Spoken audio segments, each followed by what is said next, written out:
Assalamualaikum warahmatullahi wabarakatuh. Kembali bersama saya Muhammad David Adawardana dari Prodi D4 Teknik Elektro NIM 2050634019. Di sini saya ingin menjawab pertanyaan tentang macam-macam norma beserta sanksi yang berlaku. Norma yang pertama yaitu norma agama.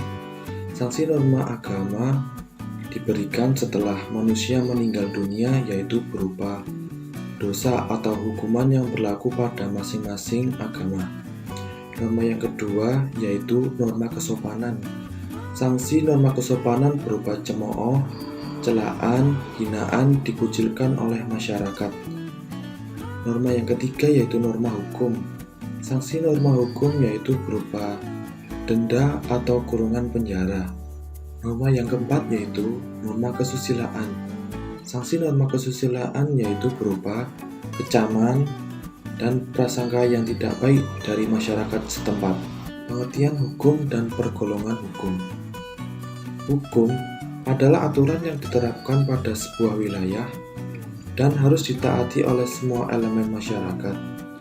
Hukum memiliki sifat mengatur tingkah laku manusia guna melindungi hak-hak masyarakat. Pergolongan hukum. Untuk membedakan dalam membedakan hukum yang satu dengan yang lainnya, dibuatkanlah pergolongan hukum seperti berikut. Yang pertama, hukum menurut sumbernya.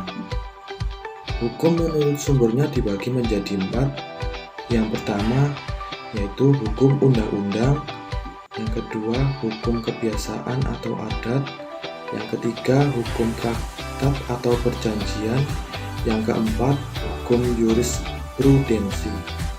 Hukum menurut pribadi. Hukum menurut pribadi dibagi menjadi 3. Yang pertama, hukum satu golongan. Yang dua, hukum semua golongan. Yang tiga, hukum antar golongan. Hukum menurut waktu berlakunya dibagi menjadi 3. Yang pertama, ius constitutium yang berlaku sampai sekarang. Yang kedua, ius constituendum yang berlaku di masa lalu. Yang ketiga, antar waktu atau hukum alam. Hukum menurut tempat berlakunya dibagi menjadi 4. Yang pertama, hukum nasional. Yang kedua, hukum internasional. Yang ketiga, hukum gereja.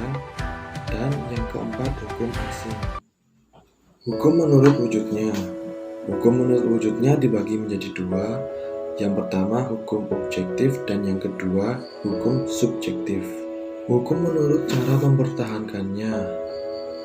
Yang pertama hukum material yang berupa KUH Perdata, KUH Pidana, KUH Dagang. Yang kedua hukum formal seperti pidana formal atau perdata formal. Lembaga-lembaga peradilan di Indonesia dan peranannya.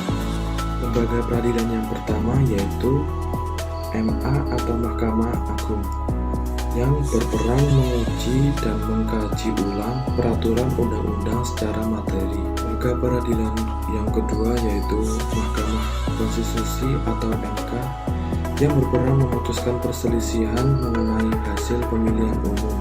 Peradilan yang ketiga yaitu KY atau Komisi Yudisial yang mempunyai peranan dalam memberi usulan atas pengangkatan Hakim Agung kepada Dewan Perwakilan Rakyat. Lembaga peradilan yang keempat yaitu Pengadilan Tinggi. Pengadilan Tinggi berperan mengadili pidana di tingkat banding atau provinsi. Lembaga peradilan yang kelima yaitu Peradilan Agama.